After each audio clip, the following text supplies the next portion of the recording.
Hello people, ఇప్పుడైతే summer వచ్చేసింది కదా. మనకైతే మామిడికాయల సీజన్ అనమాట. ఇప్పుడు ఇన్స్టెంట్గా చిన్న ముక్కలతో పచ్చడి ఎలా చేయాలో చూద్దాం. ఫస్ట్ అయితే మనం మామిడికాయలని ఇలా చిన్నగా పీసెస్ లాగా కట్ చేసుకోవాలి.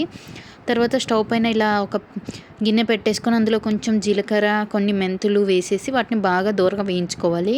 మంచి స్మెల్ వచ్చేలాగా వేయించుకొని దీనితో పౌడర్ చేసుకోవాలి. తర్వాత ముక్కలు కట్ చేసి పెట్టుకున్నాం కదా, ఆ గిన్నెలో 1 కప్పు కారం, అరకప్పు ఉప్పు వేసేసి, తర్వాత ఈ పౌడర్ అయితే నేను పట్టేసి పెట్టాను కదా, అది కూడా వేసేసి, తర్వాత దాని మీద ఆవపిండి కూడా వేసి వీటన్నిటిని బాగా ముక్కలకు పట్టేలాగా కలుపుకోవాలి.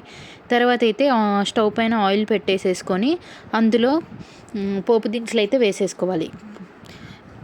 ఇది పోపు కొంచెం మగ్గిన తర్వాత ఎండుమిరపకాయలు వేసి ఇవి కొంచెం వేగిన తర్వాత ఇందులో అయితే కొంచెం ఇంగువ కూడా యాడ్ చేసుకోవాలి. ఇవన్నీ బాగా మగ్గిన తర్వాత ఇందులో అయితే నేను అల్లం వెల్లుల్లి పేస్ట్ అయితే వేసేసి దాన్ని బాగా కలుపుతూ మంచిగా ఆయిల్లో అల్లం వెల్లుల్లి అయితే పచ్చివాసన పోయేలాగా ఇందులో ఆయిల్లో అయితే మనం మగ్గించుకోవాలి. ఇదంతా బాగా మగ్గిన తర్వాత మనం ఫస్ట్ అన్నీ రెడీ పెట్టి కలిపి పెట్టుకున్న పచ్చడి ముక్కల్లో ఇదైతే మిశ్రమాన్ని అయితే వేసి బాగా కలిపేయాలి. ఇదంతా బాగా కలిపిన తర్వాత దీన్నైతే పక్కకు పెట్టేయాలి. పక్కకు పెట్టేసి దీన్ని అప్పుడు చేసిన డే కంటే నెక్స్ట్ డే తింటే ఇదంతా బాగా ముక్కలకు పట్టి ఊరి చాలా టేస్టీగా ఉంటుంది, చాలా బాగుంటుంది.